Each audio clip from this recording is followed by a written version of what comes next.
Tasha, all the others, and to Boy, who's here today, and Janet, and Myrtle, and Karen, and all the others, we at Praesa feel your loss. Everyone knows, actually, that Neville treated each and every one that he came into contact with respect. The little things counted just as much as the big regarding valuing human beings. Neville always greeted everyone. I walked around this campus for so many years with Neville, and he stopped to greet everyone, and everyone knew him. He never ever would miss, even if he was feeling down or angry or upset, he would still greet everyone with a smile, and he knew how to include us all and make us all feel special. That was the really, really warm and wonderful thing about Neville. His deeds showed that he thought of Praesa as a family. He stayed with Praesa much too long. He was leaving all the time. He was going to leave for a long time, but he didn't. Praesa was immensely important to him. Over the years, he inspired so many people to work beyond the call of duty for multilingualism, for language, for children, for education. I'm just talking about the Praesa things now. We will carry on to do this in his memory. Praesa's work on multilingualism, language policy and implementation, and literacy has actually quite quietly influenced and in some respects led educational understandings about language, particularly about mother tongue-based bilingual education, which by the way is an international term now, which Neville introduced at some point. Across South Africa and Africa, we have had messages from groups and individuals across the country and across the world who are feeling our pain at the loss of Neville today. I must mention Neville's brothers, or as he fondly called them, his grand frères, in Akalan, which is the AU language body, Adama Samaseku, Suzinia Matien, Sami Chumba, Maurice Tadiche, Alma Tenje, there are many others, and they are all shocked and bereft that Neville is no longer with us, because he was really a force behind the enormously complex but really necessary struggle for democracy through the intellectualization and the development of African languages. He was a tower of strength, insight, and guidance for us all. So Praesa will continue its work, especially that of helping conditions to develop which get children wanting to read, and I'm so glad that Neville's little great-grand nephews are here with us today, because they know how much Neville loved reading stories with them, with Geordie and Jadie and others. Neville put his heart behind the initiation and support of community reading clubs, along with Praesa colleagues who sang, and other colleagues and volunteers who sang for you here this morning. This was his passion in the last 5, 6, 7 years. Many people know that Neville always said, if you aren't carrying out a plan, your own plan, you're carrying out someone else's. And I just want to say for us at Praesa here, that Praesa will continue to carry out the plan that helps to transform children's experiences of reading and writing into satisfying ones and meaningful ones, so that Neville knew were so essential for growing well-educated, compassionate and critical citizens in South Africa.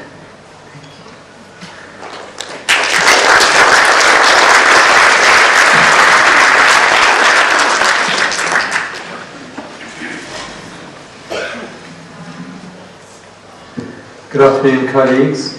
Good afternoon, friends, Carol, Praesa members, and especially family members of Neville who are with us today. The University of Cape Town has had a long association with Neville, and so it's fitting that we should be part of that memorial and memorializing him. And I hope that in the course of time we will find ways of memorializing him in a more permanent way, and we will look for ways to doing that. He first came to the University of Cape Town in the mid-50s, 1956, as a student. He did his undergraduate degrees, honours and masters here. He met one of our lecturers, Carl Tober, who created his interest in, stimulated this interest in German language, German studies and history, and of course then went on to complete a PhD and retained that lifelong connection both with Germany, with the discipline, the fields, and with the University of Cape Town. Others are going to talk in more detail about other parts of his biography and his history. But when he came back to the University of Cape Town, in ways he reconnected, particularly when he joined SACED, when he set up and was a founder member of SACED in 1981 at Kanya College, because that in some ways was the precursor to many of our academic development programs. We were taking in students who had came from disadvantaged school background, and the faith and confidence of a community of people who believed that with an intensive set of programs we could help get many of them into university and change access for individuals and change the future leadership of the country and academia by ensuring that there were cohorts of students coming through from disadvantaged backgrounds who would be able to get a tertiary education, and UCT was a partner and a key beneficiary not only of the students who came through SACED and Kanya College, but also of the staff. People like Erica Gillard and Ingrid Fisk, who were parts of SACED and who in a sense graduated into being part of our academic development programs of CHED, and who've played key roles in the university subsequently.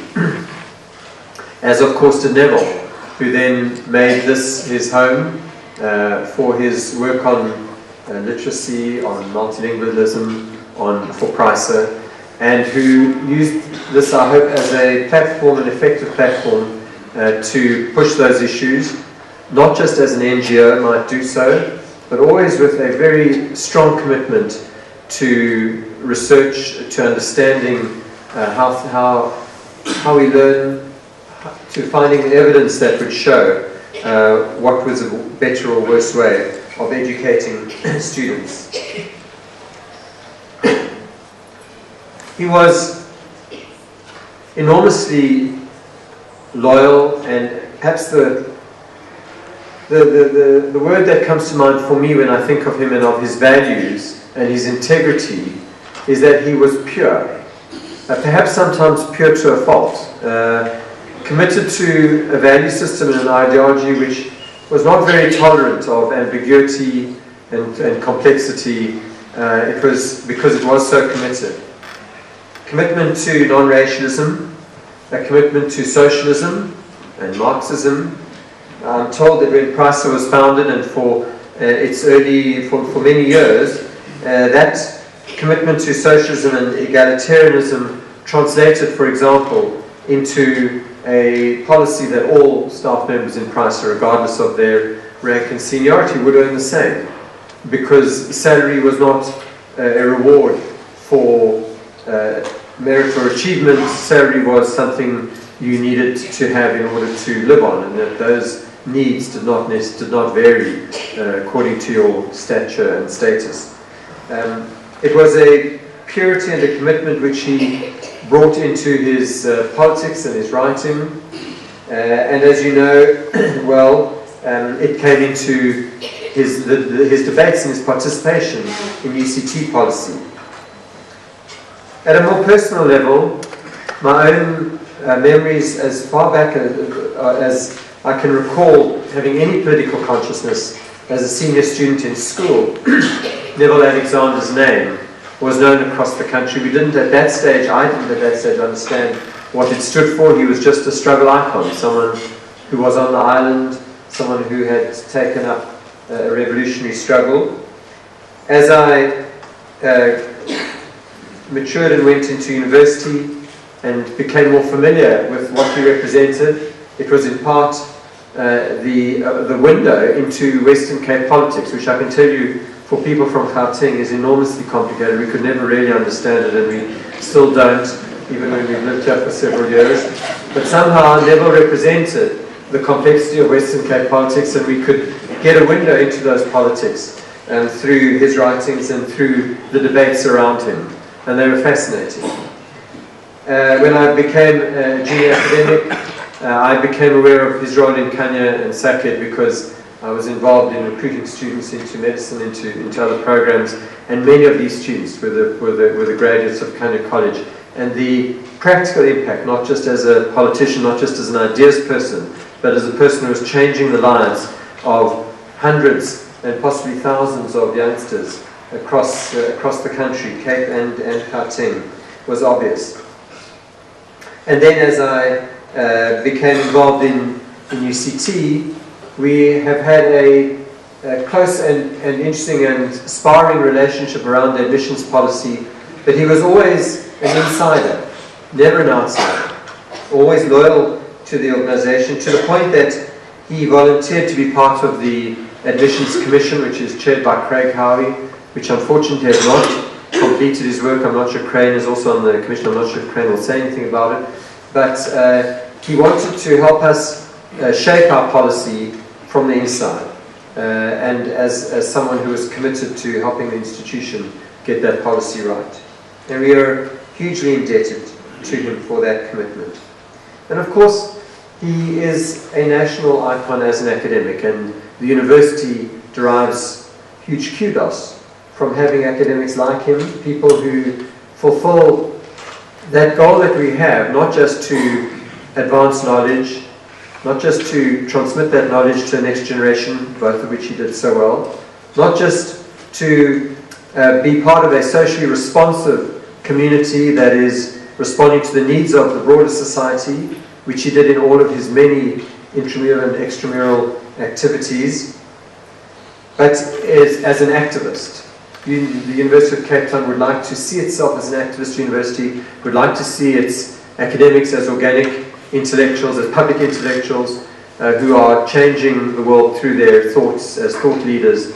And if anyone represents that, it was Neville Alexander.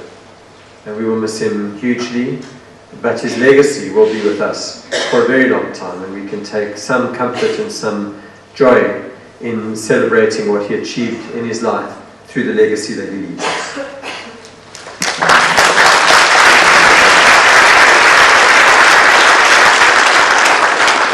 Thank you. I do need to apologize. I was meant to introduce Max Praesa, our VC, and I just didn't. So you all know this is Max Praesa.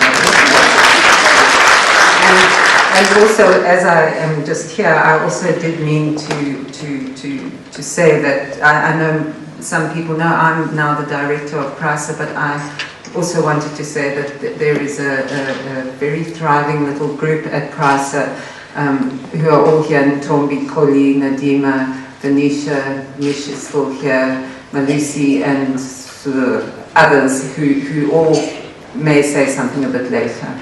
And now we're going to have Crane.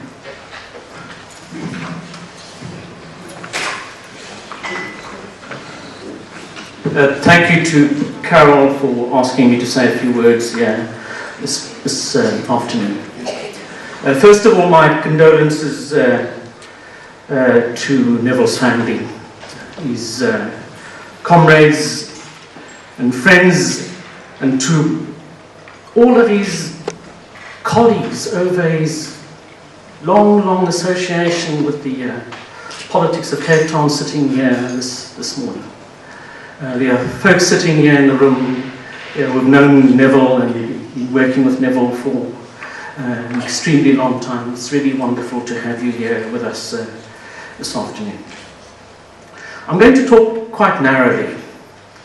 I talk specifically here to the question of what I call Neville's significance for those of us who work in the academy, in the university. So it's to the university that I am making these remarks. We'll have opportunity on other occasions to talk about the broader significance of Neville, but it's this framework around which Neville presented himself as a scholar, to which I wish to make my remarks here. I've long believed that Neville represented the best qualities one would wish to see in a scholar. One saw in him, in the way in which he conducted himself, those things which one would like to think embody the ideal of what it means to be learned or educated. His learnedness, cultivated in his home, in his school and university experience, and critically in the political movement, was about coming to a deep sense of self-awareness, responsibility, awareness of himself in history, about his relationship with people, about his place in this context in which we find ourselves. His educatedness was, if you like, a wide awareness to the world. It made him acutely sensitive to injustice of any kind. It made him immeasurably compassionate and kind. His instincts were educated. Of course, he wasn't perfect, but for the most part, his education taught him that his own development was the result of the generosity of others.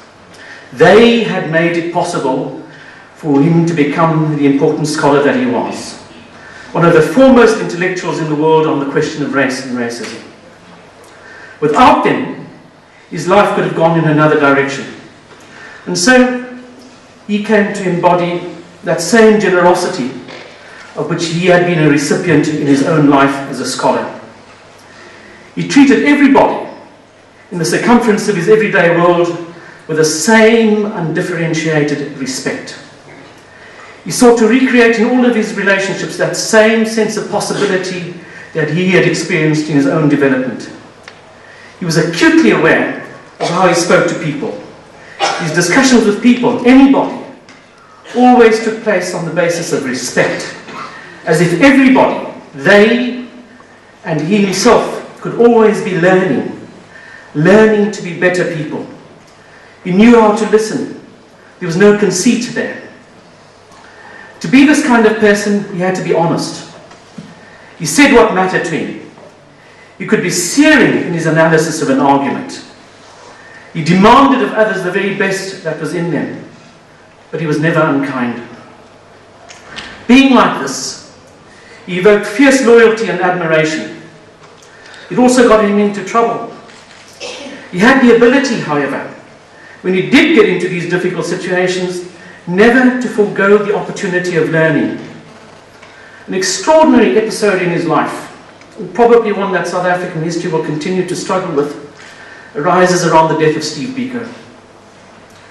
Steve Biko had come to Cape Town specifically to speak with Neville about establishing a united front of organizations in exile. Neville himself said, and I'm quoting him here, "He stood 2 meters away from my back door, and I refused to meet him, as much as I would have liked to have done so. The story goes that Biko waited for 3 hours outside of Neville's house. Steve, as is now well known, was arrested while driving back to King Williamstown and was killed by the security police. Neville had to explain that. And his explanation goes as such, and I'm quoting him now: "Our group had decided that I should not meet Biko at that time. And I've always taken," so listen to this, "and I've always taken such disciplined decisions as binding. When I look back, I realize that this is perhaps the folly of being too principled. I was so hard. I was so principled. I had not been mandated to see him and could not get a mandate in time. I have always been a disciplined person, ever since I was a child. At times, perhaps too much." Close quotes. Now, key about the story is the kind of person he had become through his education. It had allowed him to give up any idea of self-importance. He was who he was because of others. This nurtured in him a capacity for self-reflection that was almost unlimited, to be self-critical, to ask how a situation could have been made better. It is this extraordinary quality that made his work in all its dimensions so utterly compelling. He embodied what it meant to be learned. We in the university community are deeply the poorer with him now gone. Thank you.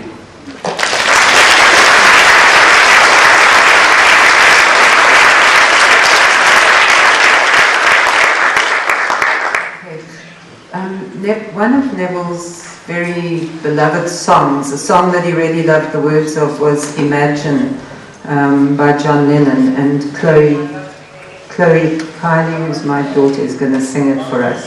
But she hasn't been able to do a sound check, so we're hoping it'll work.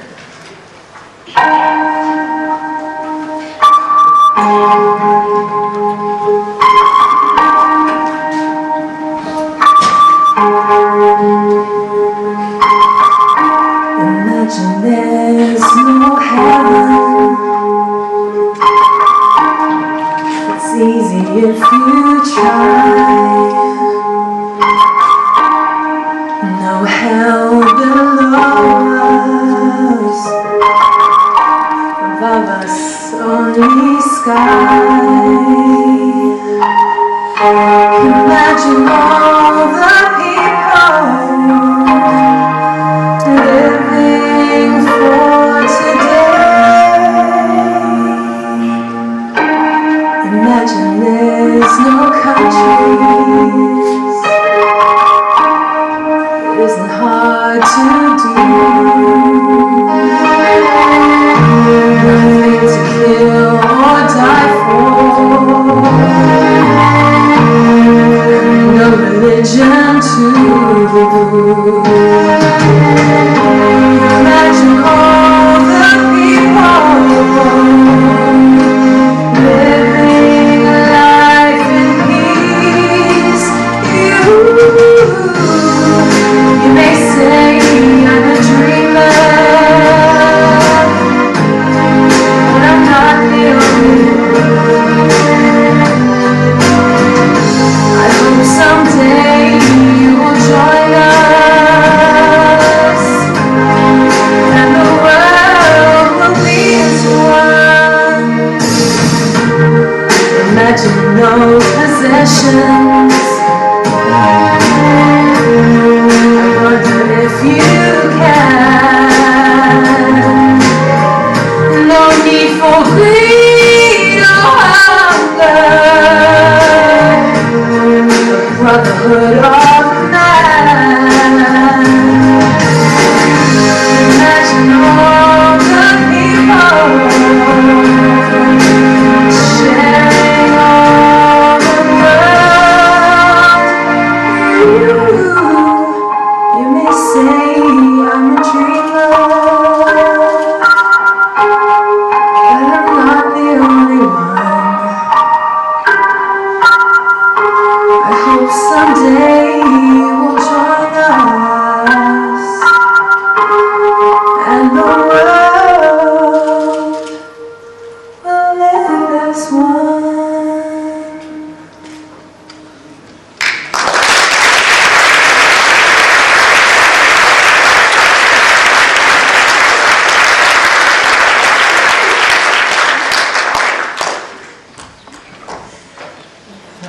Francis Wilson.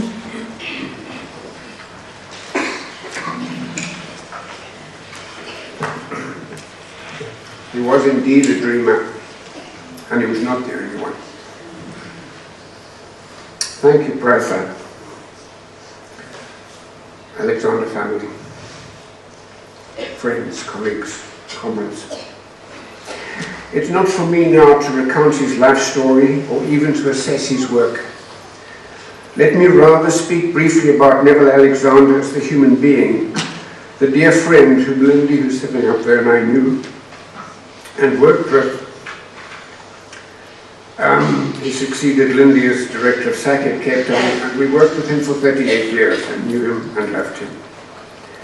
He spent 10 years on Robben Island. He was banned for 5 years. These are experiences not lightly tossed aside. Prison can break men, it can destroy them.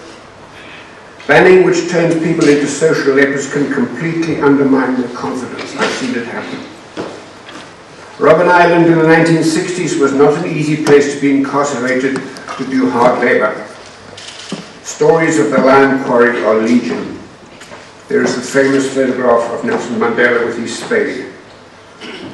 There were limited visits and communication with the outside world, very cruelly handled by the guards.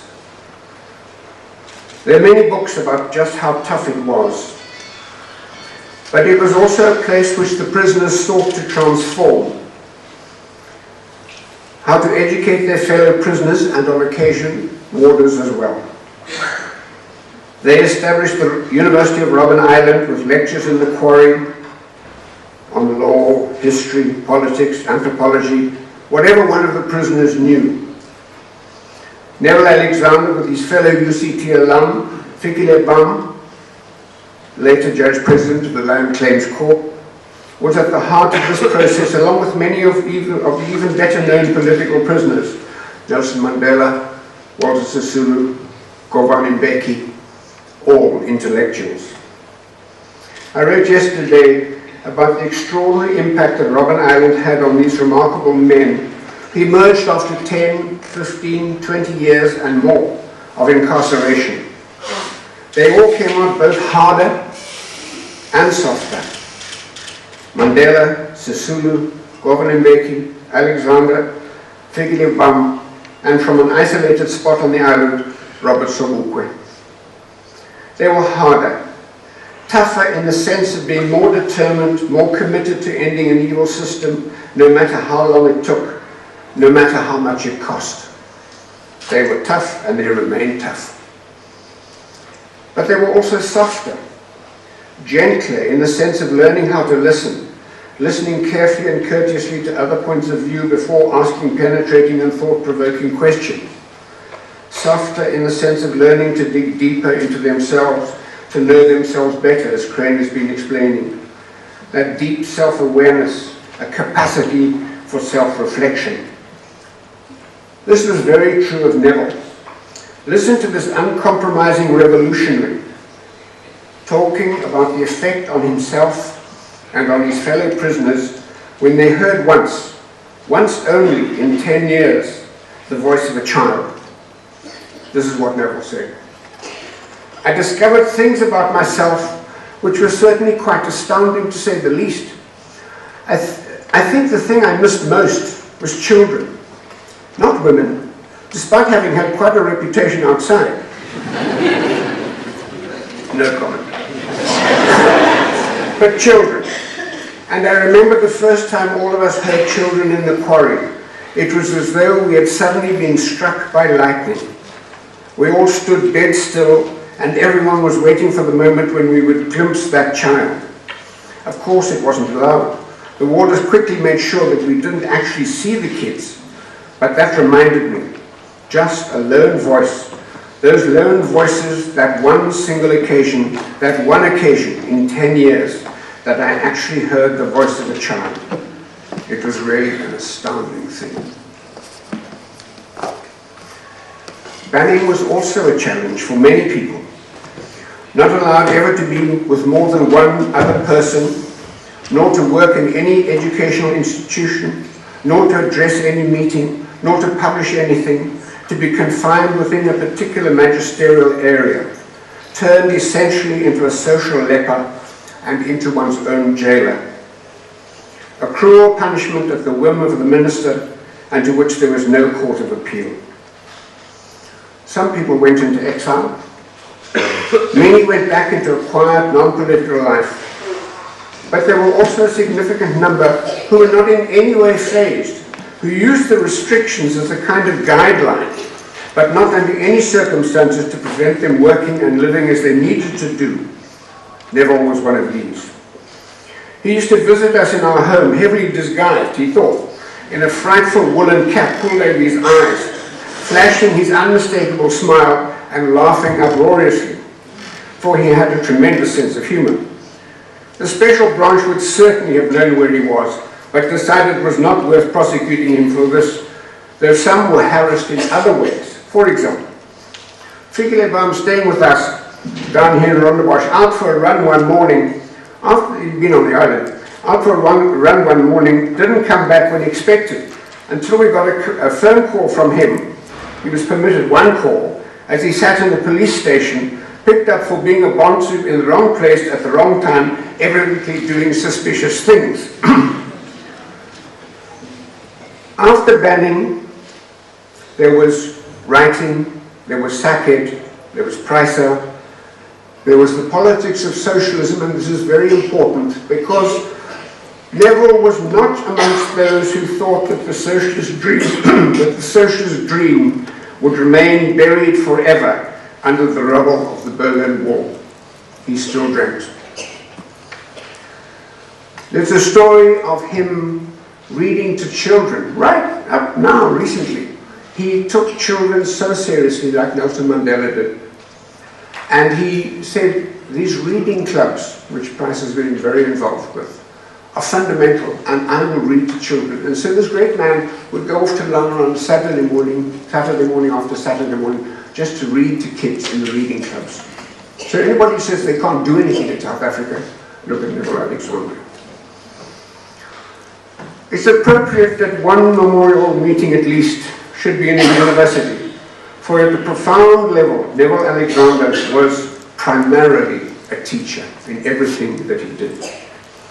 And so we gather today to comfort each other and to say farewell to a great man, one of the prophets of our time, but also a most lovable human being, loving, fearless, humble.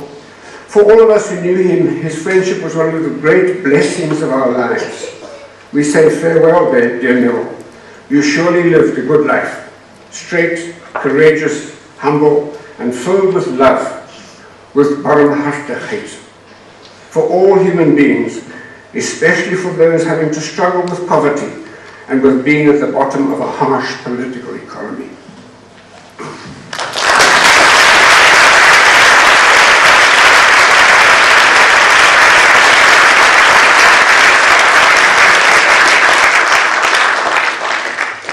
Thank you very much, all of you, for those words. Thank you. I think what we wanted to do now was invite others who would like to say something to come and do so, or to stand up where you are and say something. We have a microphone. Okay. Do you want to? Okay. I just want to share a vignette, one little story. I must have been either at junior secondary school when Neville Alexander came to our township in Ginsberg, in King Williamstown, in the Eastern Cape. In those days, there were winter schools that used to be run during the winter holidays for primary and secondary school children. And we were at this winter school, and we were told to come out and form a circle under a tree. And so we didn't understand that, because in those days teaching took place in the classroom. So we were called out, so we went out, formed the circle, and there came this man, and while he was about to teach us South African history.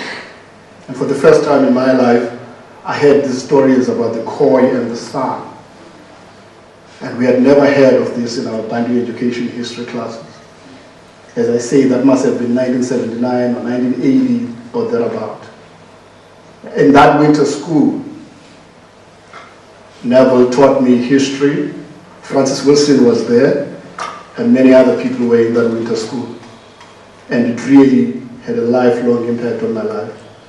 That's one incident that has always remained with me about Neville. I've known him in many, many other ways, but that incident has stayed with me. And so when I heard that he was teaching and still reading to children in Langa Township, I couldn't imagine a greater form of, or example of a lifelong commitment. And I really shall remember Neville for that.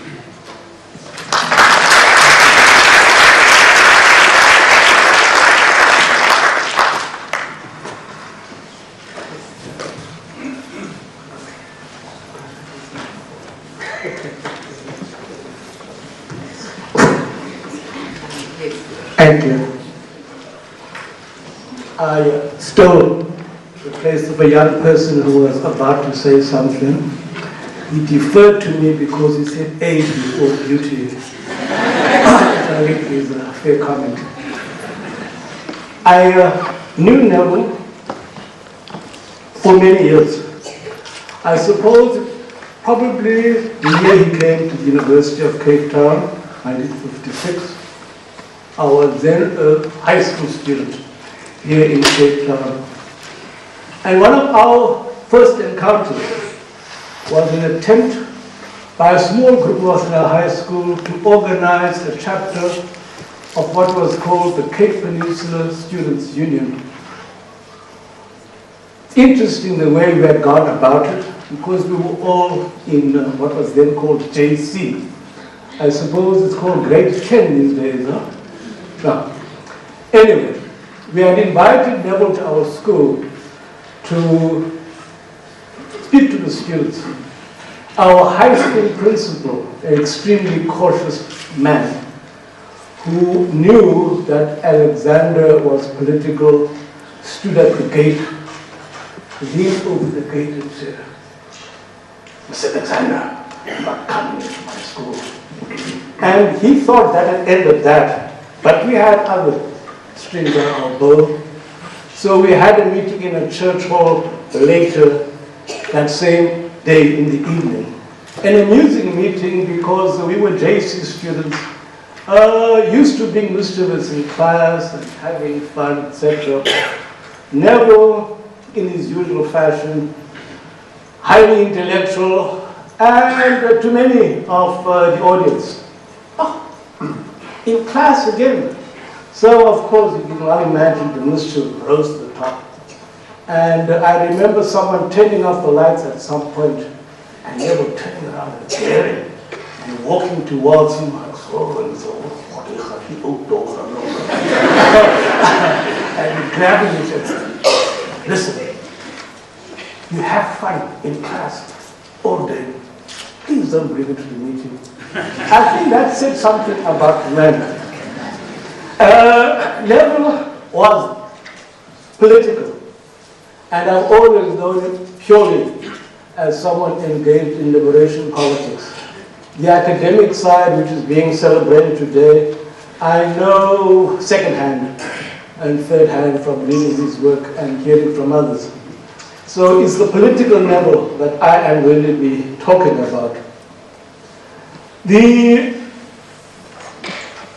milieu in which he came into in Cape Town was highly politicized, and there was a strong political tradition, intellectual tradition of Marxism here in Cape Town. specifically influenced by Leon Trotsky, and he adhered to that particular trend of Marxism. When he left to go and study in Germany, I'm sure he considered himself a committed follower of Leon Trotsky. And it was in a sense inevitable that in Europe he linked up with what was then known as the International Secretariat of the Fourth International, which had interesting repercussions for him personally and for his politics. The International Secretariat of the Fourth International was then led by a man who used the party name of Pablo. But he actually was not Spanish. He was a Greek by the name of Baptiste. Yeah. He was actually a Greek by the name of Baptiste, who had established strong links with the Algerian National Liberation Front. And through that came to influence Neville as well. So when Neville returned home, one of the things which he did do, which led to the experiences that have been recounted here by Professor Wilson and others, was he founded a similar group in Cape Town called the National Liberation Front. And we all know it led to his incarceration, 10 years on the island, etc. As an intellectual of the left, I think Neville made quite a remarkable contribution to the theory of South African revolution. We have our differences, and we had our differences, I think, till the very end.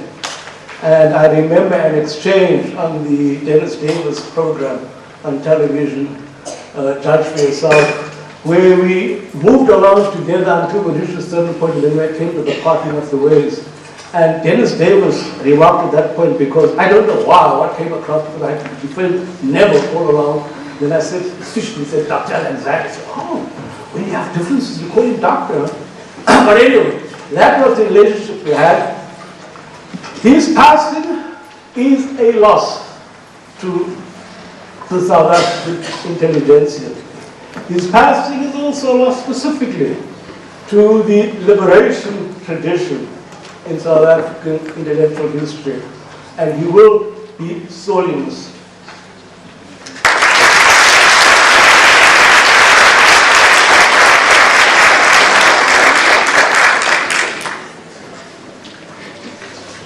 I'm Matthias Bremsinger from the Linguistic Department. I joined the University of Cape Town in January, and I'm asked to pass on condolences to the family, to the colleagues and friends first from WOCAL, the World Congress of African Linguistics. I'm the secretary of this, and Neville is one of our standing committee members. So we met last week in Cameroon, and I was asked to pass on this. Second, I'm from Germany, so I'm from the University of Cologne, and the rector of the university this morning wrote a letter saying that I should pass on his condolences to the family and you. And so there was a long-standing relation between Neville and the University of Cologne. So 23 years ago I met him there, and since then we were in close contact. And it was also in Germany, in Cologne, where in July he found out about his cancer. And coming from the hospital, where he just received the news that he had cancer, he came to meet me, and he insisted that we worked even this day.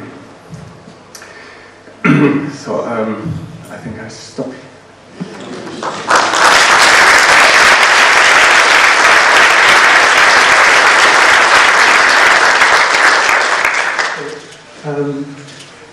I'm Raj Mistry from the linguistics section here at UCT, and I thought I should record our debt to Neville and our relations with him. I'll try to be brief, so I won't read too much from the text I'd originally planned.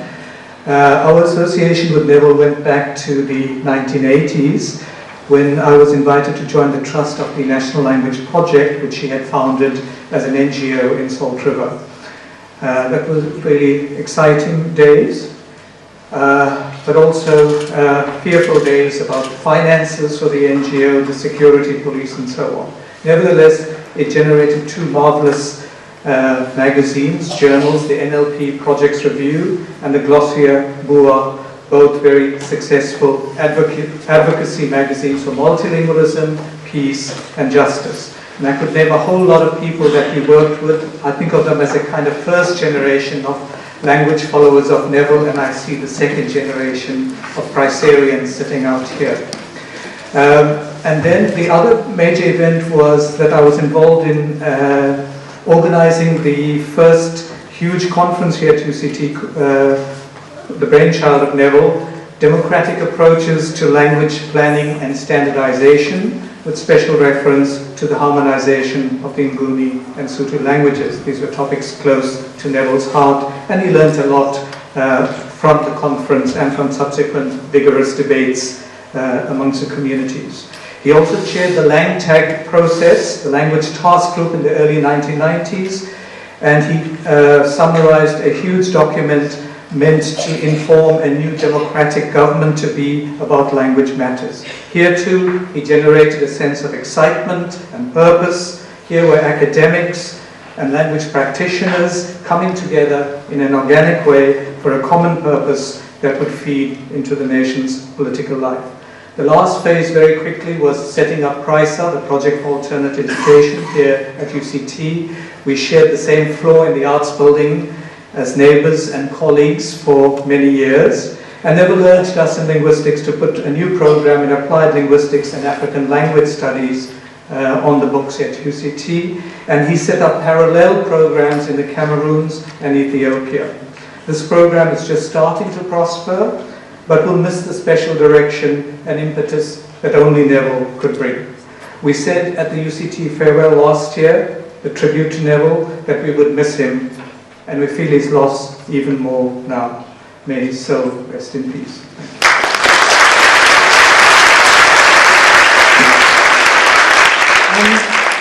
Professor Neville, would you like to say a few words?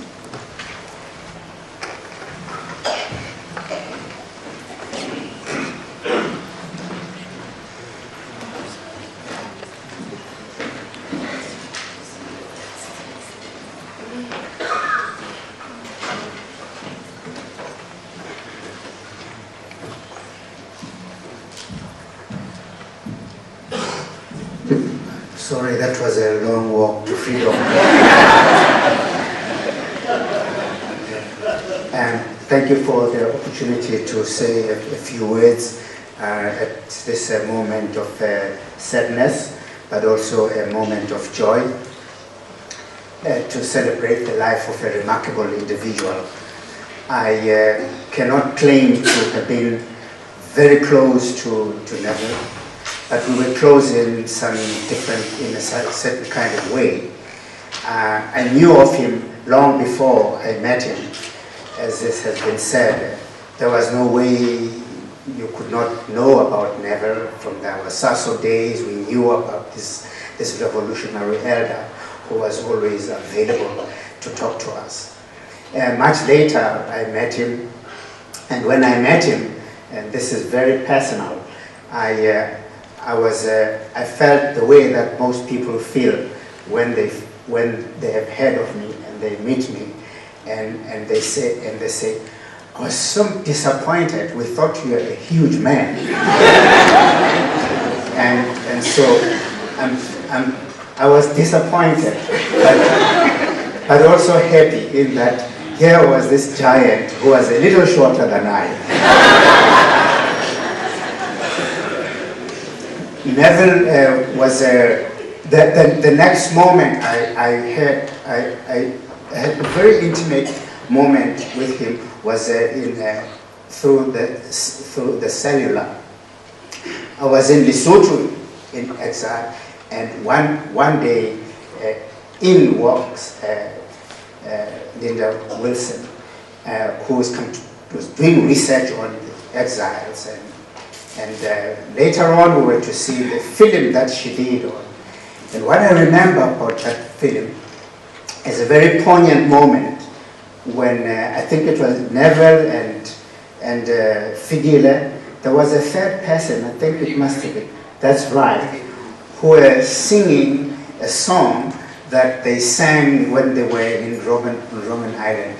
And the title of the film, if I remember well, was the Robben Island, the university, or something like that. It's a very moving time. But let me conclude these brief remarks. That Max said that he used to have some sparring with Neville. I certainly had moments of sparring with him in the office in Bremner, but most time it is first when I consulted him on something when there was a difficult moment and I needed someone who had an angle, you know. But there were many times when we had there was on a missions issue. So wherever Neville is going, I'll probably find him there, and we will continue debating about that missions thought and when we are going to get rid of race. And so the complexities of running an institution, we always pitted against the certainties of conviction, and that it was always important to have that certainty of conviction, because you always measured yourself in your moments of weakness that there was something to aim for. And all of us aim for Neville's grandest vision, for all of us in South Africa to be truly invisible in this, from the way we look, and be the people that we are. And that is Neville's dream.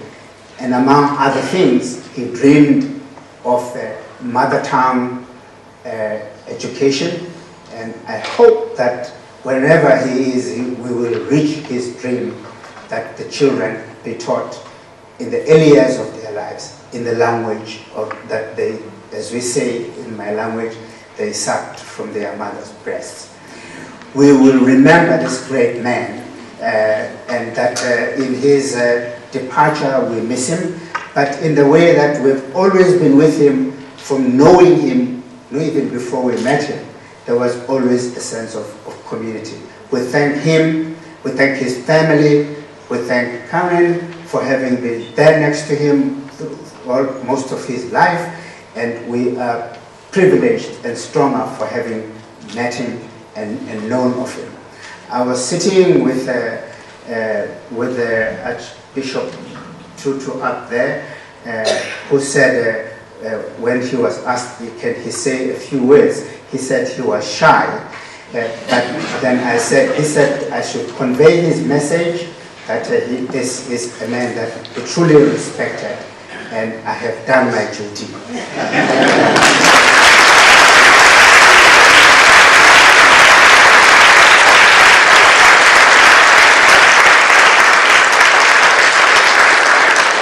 I think that some of the Vulindlela people want to sing us out, because we only have a few minutes left now. So I'll just say thank you very much for all coming and being here, and thank you all for coming and being here with us. Thank you.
river, home of the brave. Our nation will soon be as one.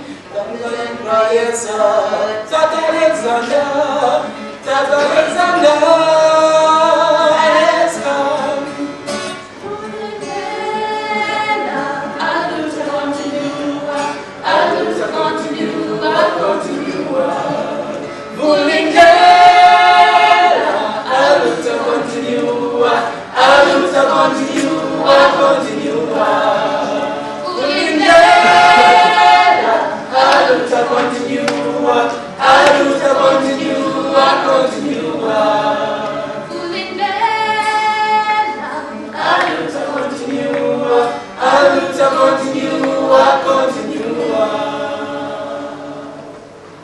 And to those who have given their life,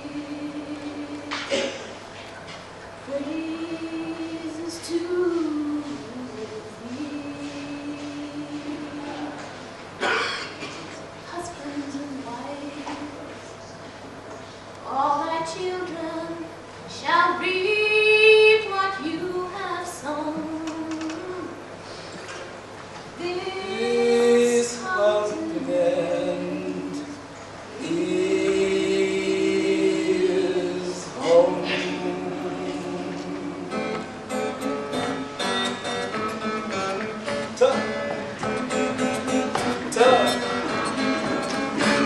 My brothers and sisters, stand up and sing.